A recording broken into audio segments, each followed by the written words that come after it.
මට මතක් වෙනවා දැනට කාලෙකට ඉස්සෙල්ලා මම ගිය දේශනයක්. ඒ දේශනයේ පැවැත්වුවේ මහාචාර්ය සුචරිත ගම්ලත්. එතුමා කතා කරපු කාරණාව තවත් මහාචාර්යවරයෙක් ලියපු දෙයක් ගැන. ඒ ලියපු එක ගායනා කළේ නන්දාමාලනිය. නන්දාමාලනිය කිව්වා ප්‍රේමය නම් රාගයෙන් තොර සඳ එළියසේ අචින්ත්‍යයි පාරිශුද්ධයි සුරම්‍යයි කියලා. මහාචාර්ය ගම්ලතුන් මේක නිර්දය විදියට විවේචනය කරන සභාවක මම වාඩි වෙලා හිටියා. ඔහු තර්ක කළේ රාගයෙන් තොර ප්‍රේමයක් නැහැ කියලා. දැන් ඊට අවුරුදු ගණනාවකට පස්සේ මට හම්බ වෙනවා පොතක්. ආදරය එහෙම නැත්නම් ප්‍රේමය ගැන.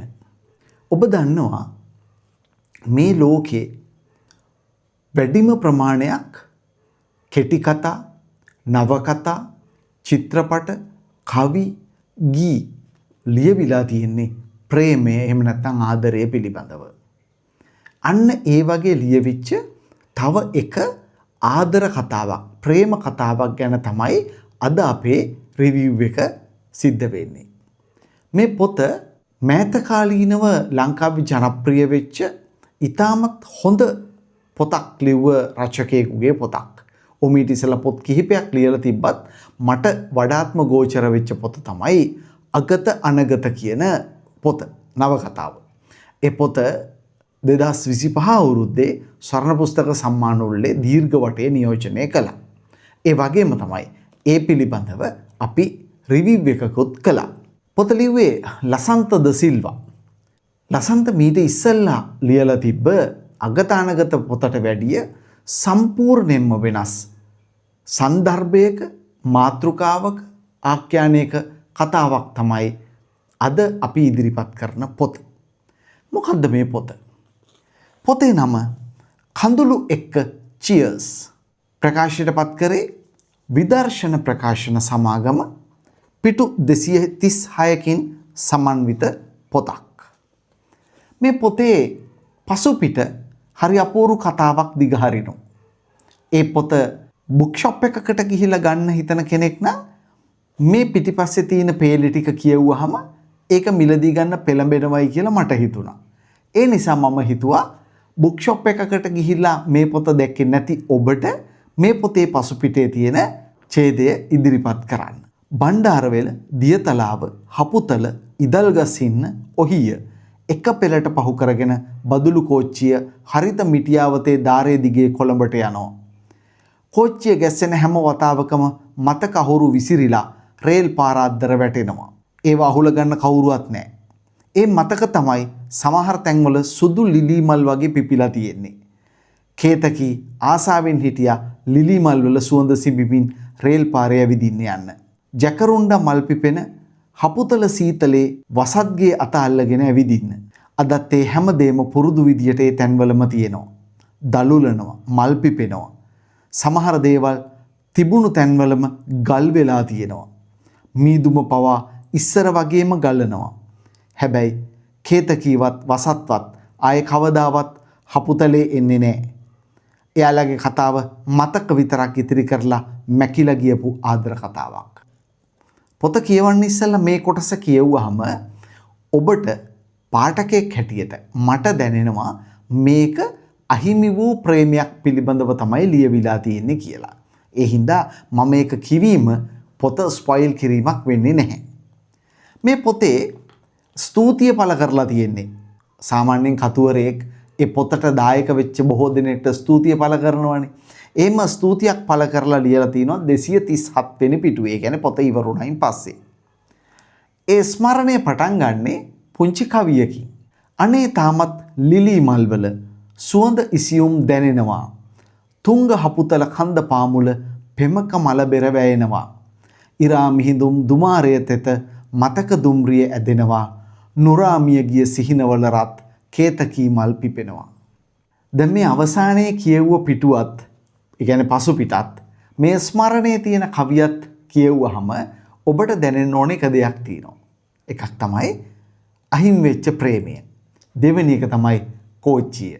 බණ්ඩාරවෙල, දියතලාව, හපුතල, ඉදල්ගස්හින්න සහ ඔහිය එක පෙළට පහු කරන්න පුළුවන් දර්ශනයක් හිතේ මැවෙනවා නම් ඒක දුම්රියේ ගමන් කරපු කෙනෙක්ගේ අතිශය සුන්දර අත්දැකීමක් වෙනවා ඇති. හැබැයි මේ සුන්දර අත්දැකීම දිගේ ටිකක් වෙනස් විදිහේ කතාවක් තමයි ලසන්ත ද සිල්වා අපිට කියන්නේ. සාමාන්‍යයෙන් ආදරය නැත්තම් ප්‍රේමය මුලින්ම ලදරුවෙක්ගෙන් අම්මට ඇති වෙන දෙයක් නේ. අම්මට ලදරුවා පිළිබඳව ඇති වෙන දෙයක් නේ. මේ දෙකම දෙපැත්තට එහෙමයි. හැබැයි අපි යෞන් වියට පා තබනකොට අපේ විරුද්ධ ලිංගිකයන් කෙරෙහි ආශාවක් ආදරයක් ප්‍රේමයක් හටගන්නවා. ඒක යෞන් වියටපත් වෙලා තරුණ වියට එළඹිලා ටිකක් කල් යනකොට ඒ ප්‍රේමය ටිකක් වෙනස් විදියට දැනෙන්න පටන් ගන්නවා. මෙන්න මේ ලසන්ත ද සිල්වා කියනවා වගේ.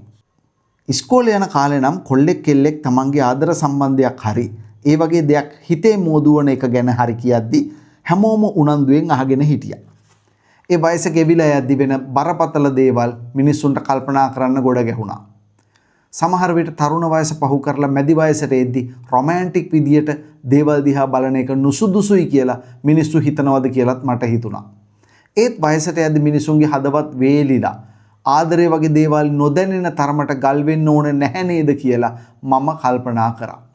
ඒකෙන් තේරෙන්නේ ටිකක් වයසට යද්දි මිනිසුන්ගේ හදවත් වේලිලා ආදරය වගේ දේවල් නොදැනෙන මට්ටමටපත් වෙන වැඩිහිටියන් දෙදෙනෙකුගේ ආදර කතාවක් තමයි මේ ලසන්ත අපිට ඉදිරිපත් කරන්නේ කියලා. හැබැයි මේකේ කියනවා වගේම හැම ආදර කතාවකම අන්තිමට ඉතිරි වෙන්න නියමිතව තියෙන්නේ දුකද? ආදරයේ හිමි වුණත් කවදා හරි මරණයෙන් හෝ වෙන් වෙලා යන්න සිද්ධ වෙන නිසා දුක නියතයක්ද? නැවතත් මට මතක් වෙන්නේ මහාචාර්ය ගම්ලතුන්ව. ඔහු ලිව්ව පොතක් ශෝකයත් රසයක්ද කියලා. ඒක ටිකක් බරසාර පොතක්. හැබැයි ඒ ශෝකී රසය විඳින්න ලසන්ත ද සිල්වා ලියපු මේ පොතෙන් හැකියාව තියෙනවා. මේකේ ඉන්නේ වසත් භාෂණ සහ කේතකී ජයවර්ධන ඒ දෙදෙනා. ඔවුන් දෙදෙනා අහඹු ලෙස දුම්රියකදී හමු වෙනවා. මේ දෙදෙනාම මැදි වයස පහු කරලා ඉන්න දෙන්නෙක්. විශේෂයෙන්ම කේතකී වසත්ට වැඩිය සෑහෙන වැඩිමල්. මෙන්න මේ දෙදෙනා අතර ඇතිවන ප්‍රේම සම්බන්ධය ගැන වසත් ලියනවා මේ පොතේ. හැබැයි මේ පොතේ ආකෘතිමය වෙනසක් තියෙනවා. ඒ තමයි පොතේ පළවෙනි වචන 10000 ලියන්නේ වසත් භාෂණ. ඔහු ඌව ගුවන් විදුලියේ වැඩ කරන කෙනෙක් හැටියට තමයි පොත හඳුන්වලා දෙන්නේ. ඔහු ලියපු පොත වචන 10000කට පස්සේ ලසන්ත ද සිල්වා කියන ඔහුගේ මිතුරා අතට පත් කරනවා. ඒ පොතේ ඉතුරු කොටස ලියන්නේ ලසන්ත ද සිල්වා. ඒ කියන්නේ අපේ කතුවරයා. එහෙම තමයි පොතේ ආකෘතිය නිර්මාණය වෙලා තියෙන්නේ. ඒකෙත් නවමු ගතියක් දකින්න පුළුවන්. ඒ නිසා මම ආරාධනා කරනවා ආදරය පිළිබඳව, ප්‍රේමය පිළිබඳව, විප්‍රයෝගය පිළිබඳව කියවන්න කැමති අයට ලසන්ත ද සිල්වා ලියපු විදර්ශන ප්‍රකාශකයෝ ප්‍රකාශයට පත් කරපු කඳුළු එක්ක චියර්ස් සිංහල ස්වතන්ත්‍ර නවකතාව කියවන්න කියලා.